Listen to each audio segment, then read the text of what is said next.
Andrew Jackson and the Cherokee, friends or foes. We're going to look at the directions together and see what our focus and our purpose is for today's lesson. Andrew Jackson served as the 7th President of the United States, holding the office from 1829 until 1837. Among the many controversial aspects of Jackson's presidency was his relationship with the Cherokee natives. The Cherokee lived predominantly in the southeastern United States, occupying mainly the present-day states of Georgia, Tennessee, North and South Carolina, Kentucky, and Alabama. President Jackson is most remembered for the infamous Trail of Tears, in which the Cherokee were forced to relocate to western lands. However, did President Jackson see himself as a friend of the Cherokee, one who wanted the best for them? Or was he a natural enemy of the tribe, one who would do anything to secure more land for the expanding United States?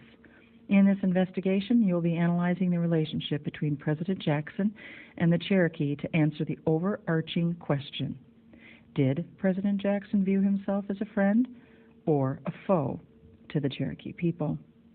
If you look below those two images, one of Andrew Jackson and one of an Indian chief, we want to talk and look at his first inaugural address.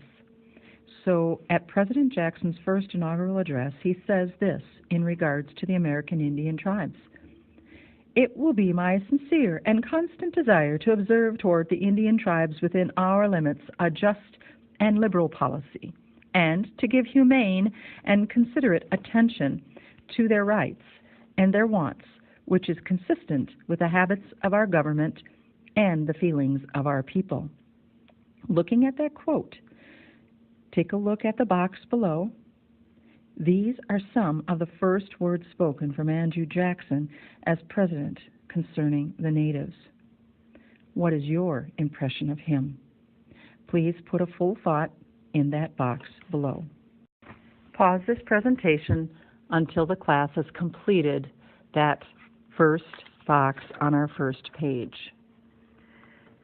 In this document, you will see a total of 6 primary sources, and they are all labeled Document 1, 2, 3, all the way through Document 6.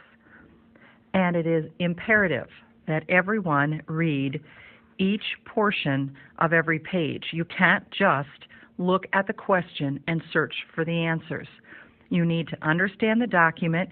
You need to look at the background that is given to every single document.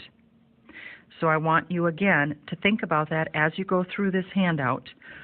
My belief is that we are going to finish most of it today. However, I think that a good goal would be to try to complete 4 documents out of the 6 today. There will be some additional time given in the next class period, but I just want you to be aware of that. Again, maybe a good strong goal is 4. It might be a little bit less, it might be a little bit more for some of you. So just wanted to give that little heads up to you. And again, each of these is a very important primary source, and I think you'll find them to be interesting, to say the least. Again, some of the reading is difficult. However, it is something that will definitely be accomplished by each of you. You'll be able to parse through it. And again, don't be afraid to ask questions. And in most cases, I will allow you to work in pairs, or if that is better for you, if that is an easier route for you to take. So be aware of that as you begin this project today. And you, again, please read every single piece. Look at if there's any visuals being presented, like in the last document. Make sure you look at those and let it help you with the answers. Some of your answers will be short answer related. You can tell which ones are when they're asking for one specific fact. But if they're asking for an idea or for your opinion, that should be a full written complete thought. So it would be in sentences, in sentence form. Just again, that reminder.